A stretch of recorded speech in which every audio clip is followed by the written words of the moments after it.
রাজ্যের এসআইআর বিচারের ভার বিচার বিভাগের। সুপ্রিম কোর্টের এই নির্দেশের পর আজ কলকাতা হাইকোর্টে বৈঠক। আজ দুপুরে হাইকোর্টে বৈঠক। সুপ্রিম নির্দেশে এই বৈঠক। হাইকোর্টের প্রধান বিচারপতি থাকবেন এই বৈঠকে মুখ্য সচিব, ডিজি, সিইও সহ অন্যরাও থাকবেন। সরাসরি কথা বলবো অর্ণব, আমার সহকর্মীর সঙ্গে। অর্ণব, কখন হবে এই বৈঠক, কারা কারা থাকবেন, আরো ডিটেলে জানাও।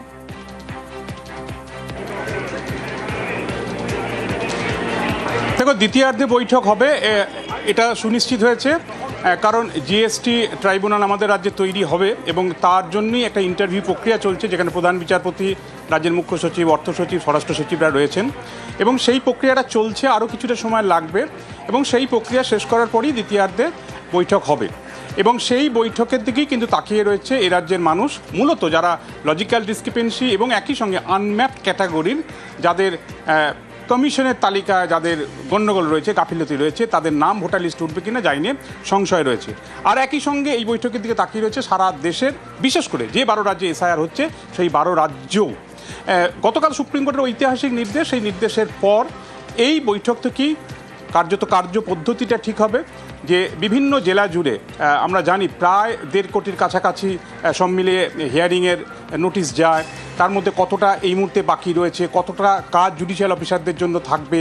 এবং কালকে কিন্তু সুপ্রিম কোর্টের নির্দেশে এটা পরিষ্কার করে দেয়, শুধুমাত্র লজিক্যাল ডিসক্রিপেন্সি নয়, আনম্যাপড ক্যাটাগরির যে ক্লেম অবজেকশন, সেই কাজও কিন্তু জুডিশিয়াল অফিসাররা করবেন।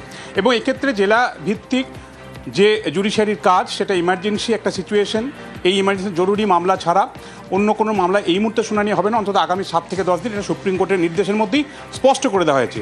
কাজেই ডিস্ট্রিক্ট জজ, অ্যাডিশনাল ডিস্ট্রিক্ট জজ বা অবসরপ্রাপ্ত ডিস্ট্রিক্ট জজ, অ্যাডিশনাল ডিস্ট্রিক্ট জজ, তারাও জুডিশিয়াল অফিসার হিসেবে কাজ করবেন।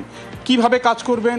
কারণ এসডিও বা ইলেকটোরাল রেজিস্ট্রার অফিসার যিনি কাজ করতেন, যারা কাজ করতেন, তাদের যে একটা গাইডলাইন মেনে কাজ করতে হয়, এই জুডিশিয়াল অফিসারদের তাদের কিছুটা হলেও ইকুইপ করতে হবে, বা সেই ট্রেনিং সম্পর্কে বা সেই মডেলটা সম্পর্কে তাদের জানতে হবে, ওয়াকেবল হতে হবে। সেই পুরো কার্য পদ্ধতিটাই এই বৈঠক থেকে নির্দিষ্ট হবে। এবং প্রধান বিচারপতি তিনি নিজে থাকতে পারেন, কলকাতা হাইকোর্টের রেজিস্ট্রার জেনারেল থাকতে পারেন, সব মিলিয়ে একটা কমিটি তৈরি হবে। সেই কমিটির নজরদারিতেই জুডিশিয়াল অফিসাররা রাজ্য জুড়ে এসআইআর কাজ করবেন। কাজেই আজকে দ্বিতীয়ার্ধে দুপুর 2টো বা তারপরে যে বৈঠক হবে, সেই বৈঠকই পুরো বিষয়টি রূপরেখা চূড়ান্ত হবে, যেদিকে তাকিয়ে রয়েছে রাজ্যের সমস্ত রাজনৈতিক দল, একই সঙ্গে যেমনটা বললাম গোটা দেশ, বিশেষ করে গোটা দেশ তাকিয়ে রয়েছে এই বৈঠকের দিকে। আর কিছুক্ষণ পরেই শুরু হবে সেই বৈঠক। অর্ণব, আরও একটা প্রশ্ন, যে সুপ্রিম কোর্টের এই নির্দেশের পর এবার তাহলে কোন পথে এসআইআর?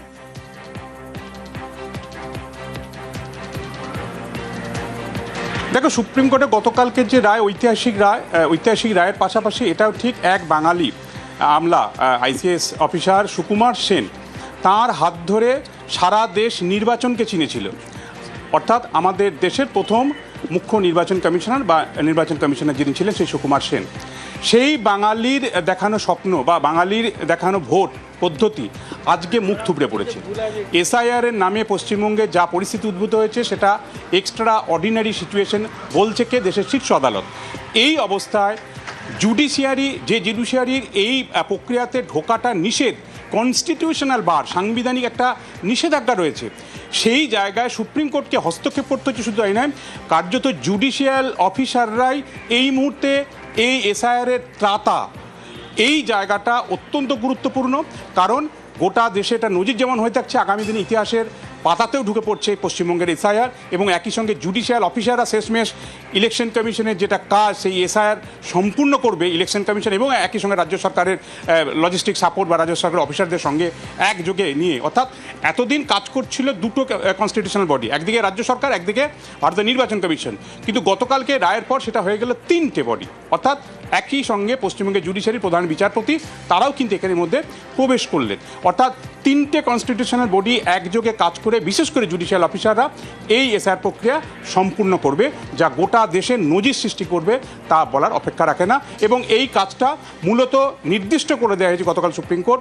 লজিক্যাল ডিসক্রিপেন্সি তো ছিলই, তার সঙ্গে আনম্যাপড ক্যাটাগরিতেও যে ক্লেম এবং অবজেকশন নিয়ে ডিসপিউট তুলেছে তৃণমূল কংগ্রেস মমতা বন্দ্যোপাধ্যায় মামলার মধ্যে দিয়ে সুপ্রিম কোর্টে, সেই সমস্ত বিষয়গুলি কিন্তু নিষ্পত্তি হবে। কাজে আজকের এই বৈঠকে কিভাবে কাজ করবেন জুডিশিয়াল অফিসাররা, কতজন জুডিশিয়াল অফিসার কাজ করবেন, ডিস্ট্রিক্ট জাজ, অ্যাডিশনাল ডিস্ট্রিক্ট জাজ, তারপরে সাব ডিভিশনাল ম্যাজিস্ট্রেটরা সেখানে থাকবেন কিনা, পুরো বিষয়টাই এই বৈঠকের পর একটা কংক্রিটভাবে একটা নির্দিষ্ট রূপরেখা পাওয়া যাবে এবং তারপরে এই বিষয়টি আরও স্পষ্ট হবে। একদমই অর্ণব, অনেক ধন্যবাদ। একদিকে যেমন এই বৈঠক রয়েছে আজ হাইকোর্টে, অত্যন্ত গুরুত্বপূর্ণ, গোটা দেশ তাকিয়ে রয়েছে এই বৈঠকের দিকে, অন্যদিকে সুপ্রিম নির্দেশে কমিশনেও জোর তৎপরতা। আজ দুপুরে কলকাতা হাইকোর্টে এসআইআর বৈঠক, হাইকোর্টে প্রধান বিচারপতিকে রিপোর্ট সিইও সোমরাজ রয়েছে, আরো জানবো সোমরাজ, এই সুপ্রিম নির্দেশের পর কমিশনের তৎপরতা কতটা নজরে আসছে? দেখো, কমিশনের তৎপরতা একদমই তুঙ্গে, তার কারণ এখনো পর্যন্ত রাজ্যে এসআইআর সংক্রান্ত কি তথ্য উঠে এসেছে তার বিস্তারিত নথি কলকাতা হাইকোর্টের প্রধান বিচারপতির কাছে পেশ করবেন রাজ্যের মুখ্য নির্বাচনী আধিকারিক মনোজ কুমার আগরওয়াল, এবং সেই রিপোর্টে তিনি জানাবেন এখনো পর্যন্ত শুনানি যে নোটিশ জেনারেট সেখানে হয়েছে 1,91,92,634, তার মধ্যে কত সংখ্যক নোটিশ দেওয়া হয়েছে, কত সংখ্যককে নোটিশ দেওয়া যায়নি, কত সংখ্যক শুনানি হয়েছে, এবং এর মধ্যে জেলা শাসকের স্তরে এখনো পর্যন্ত নথি যাচাই বাকি কত রয়েছে। যেটা দেখা যাচ্ছে, মাইক্রো অবজারভারদের নথি পুনর্যাচাইয়ের প্রস্তাব দেওয়া হয়েছে 27,16,819টি, অন্যদিকে রোল অবজারভারদের তরফে নথি পুনর্যাচাইয়ের প্রস্তাব দেওয়া হয়েছে 23,37,768টি। অর্থাৎ সেক্ষেত্রে দেখা যাচ্ছে ইআরও এইআরওদের সঙ্গে একমত নয় মাইক্রো অবজারভার ও রোল অবজারভাররা। মূলত এই জায়গাটাই বা এই সংখ্যাটাই 50 লক্ষেরও বেশি দেখা যাচ্ছে। আর এই নথিগুলি নিয়ে কি সমস্যা হচ্ছে রোল অবজারভার, মাইক্রো অবজারভারদের সঙ্গে ইআরও এইআরওদের, তা নিয়ে বিস্তারিত তথ্য কলকাতা হাইকোর্টের প্রধান বিচারপতির কাছে তুলে দেবেন রাজ্যের মুখ্য নির্বাচনী আধিকারিক। শুধু তাই নয়, এসআইআর এর ক্ষেত্রে যে জুডিশিয়াল অফিসাররা কাজ করবেন তাদের যাতে প্রশিক্ষণও দেওয়া হয় সে নিয়েও কলকাতা হাইকোর্টের প্রধান বিচারপতির কাছে প্রস্তাব রাখা হবে। বুথ ভিত্তিক একজন করে যাতে জুডিশিয়াল অফিসার দেওয়া যায়, কারণ নির্বাচন কমিশন চাইছে এ রাজ্যে এসআইআর প্রক্রিয়া দ্রুত শেষ করতে। যেহেতু এই 50 লক্ষেরও বেশি নথি নিয়ে বর্তমানে সমস্যা চলছে, যে কাজটি বর্তমানে জুডিশিয়াল অফিসাররা করবেন সেই জায়গা থেকে যাতে বুথ ভিত্তিক একজন করে জুডিশিয়াল অফিসার দেওয়া যায় সেই প্রস্তাবও রাজ্যের মুখ্য নির্বাচনী আধিকারিক রাখবেন কলকাতা হাইকোর্টের প্রধান বিচারপতির কাছে। দুপুর পর যে কোনো সময় এই বৈঠক শুরু হবে। ইতিমধ্যেই বৈঠকের আগে রাজ্যের মুখ্য নির্বাচনী আধিকারিক দপ্তরের অন্যান্য যারা আধিকারিক তাদের সঙ্গে একমাত্র বৈঠক করছেন বলে কমিশন সূত্রে খবর, এবং সেখান থেকেই এই প্রস্তাব কলকাতা হাইকোর্টের প্রধান বিচারপতির কাছে রাখা হবে। ধন্যবাদ সোমরাজ। পশ্চিমবঙ্গে চলা এসআইআর নিয়ে বেনজির নির্দেশ সুপ্রিম কোর্টের। নির্বাচন কমিশনের মতো সাংবিধানিক এবং স্বশাসিত প্রতিষ্ঠানের এসআইআর এর কাজের বিচার করবে বিচার বিভাগ। অনেকেই বলছেন এমন নির্দেশ এই প্রথম, বেনজির।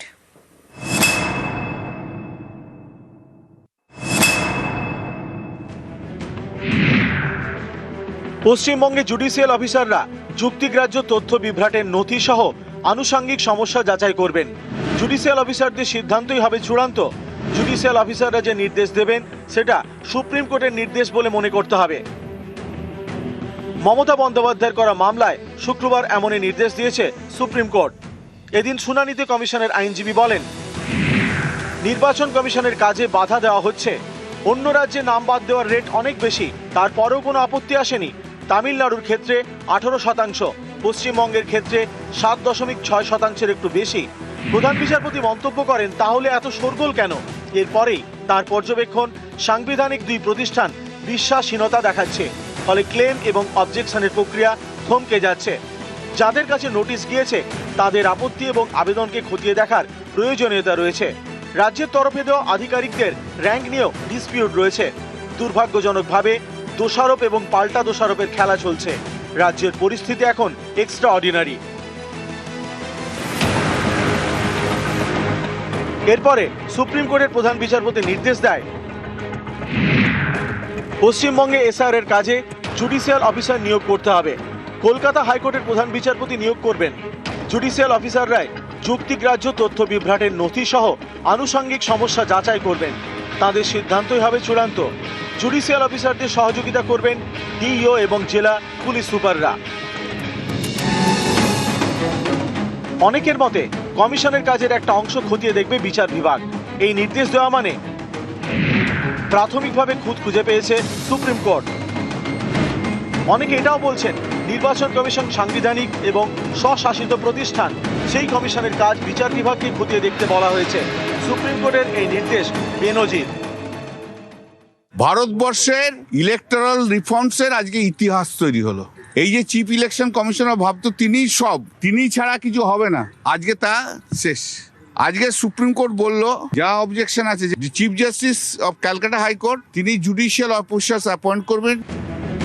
28 ফেব্রুয়ারি পশ্চিমবঙ্গে চূড়ান্ত ভোটার তালিকা প্রকাশ হওয়ার কথা। এই নিয়ে এদিন নির্দেশ দেয় সুপ্রিম কোর্ট। কমিশন আবেদন করে এসআইআর এর কাজ 95% শেষ হয়ে গিয়েছে। আপাতত 28 ফেব্রুয়ারি একটি তালিকা প্রকাশ করতে দেওয়া হোক, বাকি 5% কাজ মেটার পর প্রকাশ করা হবে। প্রধান বিচারপতির বেঞ্চ তখন জানিয়ে দেয় এসআইআর এর যে অংশের কাজে বিতর্ক নেই সে অংশের তালিকা প্রকাশ করতে পারেন। পরে এসআইআর এর কাজ সম্পূর্ণ করে চূড়ান্ত তালিকা প্রকাশ করা যেতে পারে। News 18 Bangla.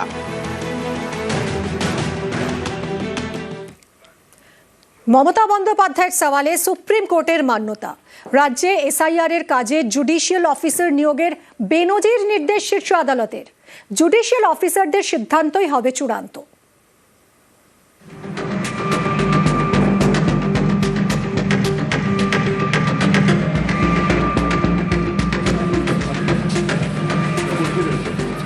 That their SIR process is only for deletion, not for inclusion. Mismatch not only the title, sir. Mismatch, mismap, unplanned. SIR নিয়ে সুপ্রিম কোর্টে মমতা বন্দ্যোপাধ্যায়ের করা মামলা। শুক্রবার সেই মামলা শুনানি হয়। সেখানে প্রধান বিচারপতির বেঞ্চ নির্দেশ দেন পশ্চিমবঙ্গে এসআইআর এর কাজে জুডিশিয়াল অফিসার নিয়োগ করবেন কলকাতা হাইকোর্টের প্রধান বিচারপতি।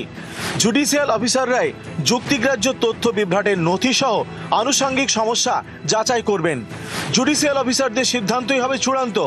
জুডিশিয়াল অফিসারদের কাজে বাবু কালচার চলবে না। তাদের পরিকাঠামোগত সহায়তা করবেন ডিস্ট্রিক্ট ইলেকটোরাল অফিসার এবং জেলা পুলিশ সুপাররা।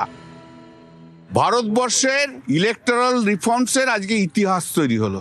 আজকে সুপ্রিম কোর্ট বলল এই যত কেস আছে, যা ক্লেম আছে, যা অবজেকশন আছে, যেগুলো ডাউটফুল আছে, chief justice of Calcutta high court তিনি জুডিশিয়াল অফিসার্স অ্যাপয়েন্ট করবেন। Final decision will be taken by the judicial officer. Supreme court কথাও বলেছে ভারতবর্ষের সংবিধানের মানুষের অধিকার হচ্ছে সবচেয়ে বড় অধিকার, এবং যত ডকুমেন্ট আছে যেগুলো আপলোড দিয়েছে আপলোডও হয়নি, সেই ডকুমেন্টকেও এক্সামিন করতে হবে। যুক্তিগ্রাহ্য তথ্য বিভ্রাটের কথা বলে ভোটার তালিকা থেকে নাম বাদ দেওয়া চক্রান্ত করা হচ্ছে, এই অভিযোগে সরব মমতা বন্দ্যোপাধ্যায়। তিনি সুপ্রিম কোর্টে মামলা করেন, নিজের সওয়ালও করেন। That their SIR process is only for deletion, not for inclusion. Mismatch not only the title, sir. Mismatch, mismap, unplanned. Now suppose a daughter after marriage, she go to the in-laws house. Now why she's changed her title? Why she's using the husband's name, husband's title? That is also mismatch. Yes, sir, they have done it, sir. Number two, sir, there are some daughters who married and shifted the in-laws house. Their name also just unilaterally deleted. It is just because they shifted their houses. Sir, you will appreciate sometimes some people work some office, they go to they transferred other offices, they work somewhere.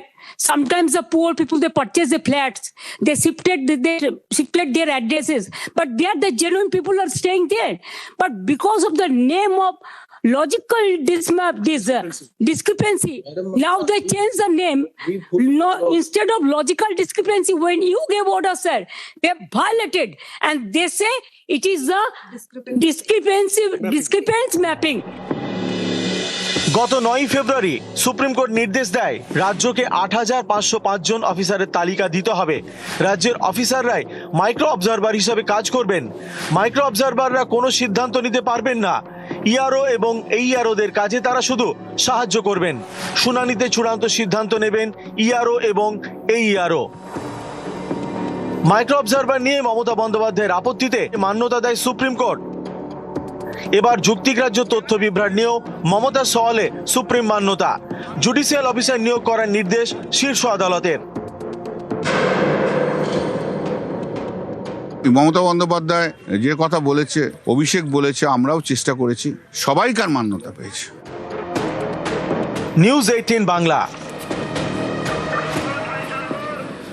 Supreme কোর্টের নির্দেশে অখুশি নন বিরোধী দলনেতা শুভেন্দু অধিকারী, বললেন খারাপ কিছু হবে না। দুটো সাংবিধানিক সংস্থা এই পুরো প্রসেসটার মধ্যে ইনভলভ ছিল, একটা হচ্ছে জাতীয় নির্বাচন কমিশন, আরেকটা হচ্ছে রাজ্য সরকার। এবারে তৃতীয় আরেকটি সাংবিধানিক সংস্থা এর সঙ্গে যুক্ত হলো। আমি ব্যক্তিগতভাবে মনে করি খারাপ কিছু হবে না। কমিশন নিরপেক্ষ নয় প্রমাণিত, মন্তব্য কুণাল ঘোষের। লজিক্যাল ডিসক্রিপেন্সির নামে এত লোককে ডেকে এনে নানা রকম ছুতো করে নাম কাটার চেষ্টা, নিজেদের লোক বসিয়ে সে গুড়ে বালি। অর্থাৎ কারুর বাবা বন্দ্যোপাধ্যায় লিখতেন, ছেলে কেন ব্যানার্জি লেখে। এই গোটা বিষয়টা আদালত নির্ধারিত ব্যক্তিরা, জুডিশিয়াল অফিসাররা তারা খতিয়ে দেখবেন। আমরা এই রায় স্বাগত জানাচ্ছি। এটা মমতা বন্দ্যোপাধ্যায়ের প্রতিবাদের জয়। এটা প্রমাণিত হয়ে গেল যে সুপ্রিম কোর্ট কনভিন্সড যে জাতীয় নির্বাচন কমিশন নিরপেক্ষ নয়, দক্ষতা নেই। গোটা বিষয়টা একটা উদ্দেশ্য প্রণোদিত বিশৃঙ্খলায় পরিণত করছে। অন্যদিকে রাজ্য কমিশনকে একযোগে নিশানা মোহাম্মদ সেলিমের।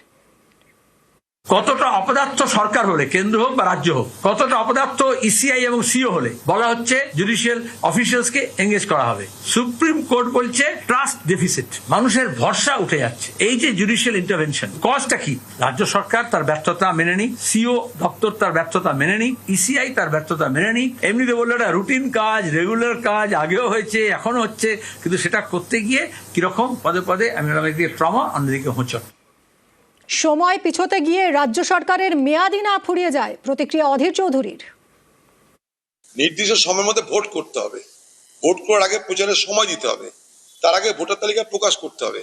এরকম যদি চলতে থাকে, এমন না হয় যে ভোটের সময় যেটা এক্সপায়ারি এই সরকারের, সেটাই না পার হয়ে যায়। 28 ফেব্রুয়ারি পশ্চিমবঙ্গে চূড়ান্ত ভোটার তালিকা প্রকাশ করা কার্যত অসম্ভব। এখনো স্ক্রুটিনির কাজ বাকি। তার সঙ্গে মমতা বন্দ্যোপাধ্যায়ের করা মামলায় সুপ্রিম কোর্টের বেনজির নির্দেশ। যুক্তিগ্রাহ্য তথ্য বিভ্রাটের নথি খতিয়ে দেখবেন জুডিশিয়াল অফিসাররা। অর্থাৎ ভোটার তালিকা প্রকাশে দেরি, বিধানসভা ভোটেও দেরি।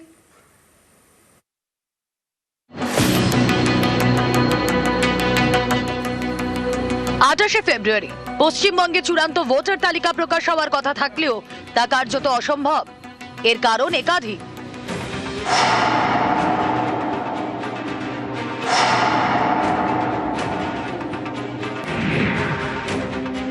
শুক্রবার পর্যন্ত নানা জেলায় নথি সংক্রান্ত অভিযোগের নিষ্পত্তি করা যায়নি। বহু ভোটার শুনানির সময় যে নথি জমা দিয়েছেন তা কমিশনের তালিকা অনুযায়ী নয়। এই অসঙ্গতি চিহ্নিত করে নথি ফেরত পাঠানো হচ্ছে জেলা নির্বাচনী আধিকারিকদের কাছে। এটা মাইক্রো অবজারভারদের সুপার যাচাই প্রক্রিয়া।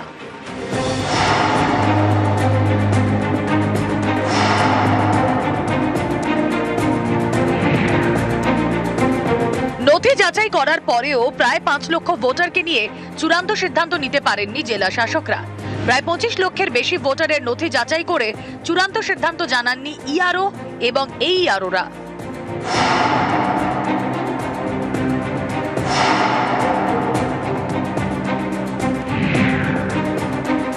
কমিশন মনে করছে এখনো প্রায় 30 লক্ষ ভোটারের নথি ফের যাচাই করা প্রয়োজন। সব মিলিয়ে প্রায় 60 লক্ষ ভোটারকে নিয়ে নানা অভিযোগের এখনো নিষ্পত্তি হয়নি। এই পরিস্থিতিতে পশ্চিমবঙ্গের মুখ্য নির্বাচনী আধিকারিক মনোজ কুমার আগরওয়ালের বক্তব্য, কাজ শেষ না হলে সময় বাড়ানো হবে। এই পরিস্থিতিতে যোগ হয়েছে আরো একটি বিষয়, সুপ্রিম কোর্টের বেনজির নির্দেশ। মমতা বন্দ্যোপাধ্যায়ের করা এসআইআর মামলায় শুক্রবার শীর্ষ আদালতের নির্দেশ, যুক্তিগ্রাহ্য তথ্য বিভ্রাটের নথি খতিয়ে দেখবেন জুডিশিয়াল অফিসাররা। জুডিশিয়াল অফিসারদের বাছাই করবেন কলকাতা হাইকোর্টের প্রধান বিচারপতি। এই নিয়ে শনিবার তিনি বৈঠক করবেন পশ্চিমবঙ্গের সিইও এবং নোডাল অফিসারের সঙ্গে। এই পরিস্থিতিতে এটা স্পষ্ট যে 28 ফেব্রুয়ারি চূড়ান্ত ভোটার তালিকা প্রকাশ কার্যত অসম্ভব। অর্থাৎ ভোটার তালিকা দেরিতে ভোটও দেরিতে। এখন এটাই সবথেকে বড় প্রশ্ন, এত সংখ্যক ভোটারের নথির অভিযোগের নিষ্পত্তি আদৌ সম্ভব শনিবারের মধ্যে, নাকি এর জন্য ফের সময়সীমা বাড়ানোর আবেদন রাজ্যের মুখ্য নির্বাচনী আধিকারিককে করতে হবে জাতীয় নির্বাচন কমিশনের কাছে? যদিও রাজ্যের মুখ্য নির্বাচনী আধিকারিক স্পষ্টভাবে জানিয়ে দিয়েছেন সময় প্রয়োজন হলে সময় বাড়াতে হবে। ক্যামেরায় কুণাল চৌধুরীর সঙ্গে Somraj Bandyopadhyay, news 18 Bangla, Kolkata. News flash নিবেদন করছে সাফেদ ডিটারজেন্ট পাউডার। রয়েছি আপনাদের সঙ্গে, খোলা আকাশের নিচ থেকে দুপুর 12টার বুলেটিন শুরু করছি। আসন্ন বিধানসভা নির্বাচন, কিন্তু ভোট কবে এখনো পর্যন্ত চূড়ান্ত সিদ্ধান্ত হয়নি। সুপ্রিম নির্দেশে 28শে ফেব্রুয়ারি কার্যত অসম্ভব চূড়ান্ত ভোটার তালিকা, কিন্তু ভোটার তালিকা না প্রকাশ হলে তো ভোট পিছবে। আর এদিকে ভোট ঘোষণার আগেই রাজ্যে কেন্দ্রীয় বাহিনী মোতায়েন করা হচ্ছে। হ্যাঁ, 50,000 জওয়ান তারা রাজ্যে আসছেন ভোট ঘোষণার আগেই। সোমরাজ রয়েছে আমার সঙ্গে সরাসরি। সোমরাজ, কবে থেকে রাজ্যে কেন্দ্রীয় বাহিনী?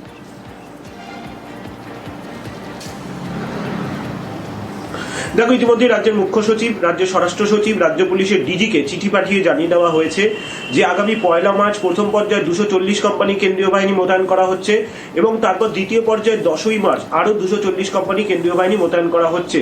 ইতিমধ্যেই রাজ্য সরকারকে তা জানিয়ে দিয়েছে কেন্দ্রীয় স্বরাষ্ট্র মন্ত্রক। এবারই যেটা প্রশ্ন আসে, কি কারণে এই কেন্দ্রীয় বাহিনী? প্রথমত তুমি জানো যে এসআইআর এর পর 28 তারিখ একটি তালিকা প্রকাশ করা হবে। সুপ্রিম কোর্টের নির্দেশ মোতাবেক রাজ্যের মুখ্য নির্বাচনী আধিকারিকের দপ্তর এবং জাতীয় নির্বাচন কমিশন সেই তালিকা প্রকাশ করবে।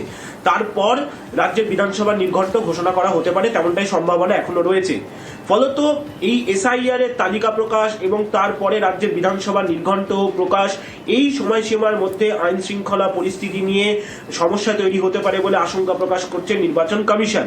দ্বিতীয়ত, যেটা আমরা আগেই জানিয়েছিলাম যে এসআইআর এর শুনানি চলাকালীন বেশ কয়েকটি শুনানি কেন্দ্রে ভাঙচুর, সরকারি সম্পত্তি নষ্টের ঘটনা, এই ধরনের ঘটনা সাক্ষী থেকেছে নির্বাচন কমিশন, যা রীতিমতো সুপ্রিম কোর্টকে জানিয়েছিল নির্বাচন কমিশন, এবং সেই পরিপ্রেক্ষিতে রাজ্য পুলিশের ডিজিপিকে পর্যন্ত শোকজ করেছে নির্বাচন কমিশন। তাই নির্বাচনের আগে রাজ্যের আইন শৃঙ্খলা নিয়ে ঝুঁকি নিতে রাজি নয় নির্বাচন কমিশন। সেই কারণেই কেন্দ্রীয় স্বরাষ্ট্র মন্ত্রকের তরফে কেন্দ্রীয় বাহিনী মোতায়েনের সিদ্ধান্ত নিয়ে নেওয়া হলো। আবারও বলছি, রাজ্যের মুখ্য সচিব, রাজ্যের স্বরাষ্ট্র সচিব, রাজ্য পুলিশের ডিজিকে চিঠি পাঠিয়ে জানিয়ে দেওয়া হয়েছে মোট 480 কোম্পানি কেন্দ্রীয় বাহিনী মোতায়েন করা হচ্ছে 10 তারিখের মধ্যেই।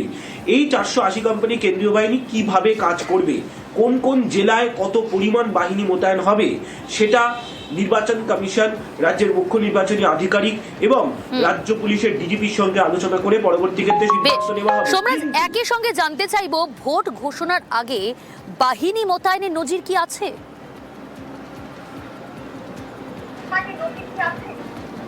দেখো, এর আগেও 2024-এর লোকসভা নির্বাচনের আগেও বাহিনী মোতায়েন করা হয়েছিল, কিন্তু বিধানসভা ভোটের আগে বাহিনী মোতায়েন এই নজিরও রয়েছে। কিন্তু এবারে যে সংখ্যাটা, সেই সংখ্যাটা যথেষ্ট গুরুত্বপূর্ণ। 480 কোম্পানি, এবং যেটা কমিশন সূত্রে জানা যাচ্ছে, এই 480 কোম্পানি বাহিনী মোতায়েন বিধানসভা নির্ঘণ্ট প্রকাশের আগেই করে দেওয়া হচ্ছে। 10 তারিখের মধ্যেই 480 কোম্পানি বাহিনী এ রাজ্যে মোতায়েন হয়ে যাচ্ছে, এবং এই 480 কোম্পানি বাহিনী যে রাজ্যের যে মূলত স্পর্শকাতর অঞ্চলগুলি রয়েছে, যেগুলিকে নির্বাচন কমিশন ভালনারেবল অঞ্চল বলে ইতিমধ্যেই চিহ্নিত করেছে, সেইখানেই বাহিনী মোতায়েন করা হবে।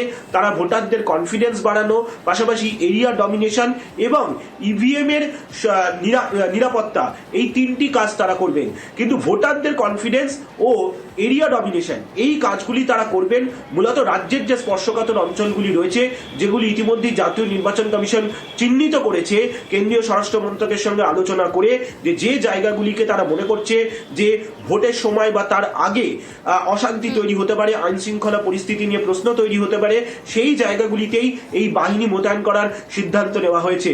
তবে যেটা আমরা সূত্র মারফত জানতে পারছি, ইতিমধ্যেই বাহিনী মোতায়েনের সিদ্ধান্ত রাজ্যের মুখ্য সচিব, রাজ্য পুলিশের ডিজি এবং রাজ্য স্বরাষ্ট্র সচিবকে জানিয়ে দেওয়া হয়েছে। কেন্দ্রীয় স্বরাষ্ট্র মন্ত্রকের তরফে এই বাহিনী মোতায়েনের বাহিনী আসা শুরু করবে আর 3 থেকে 4 দিনের মধ্যেই। কিন্তু এই বাহিনী কোথায় কোথায়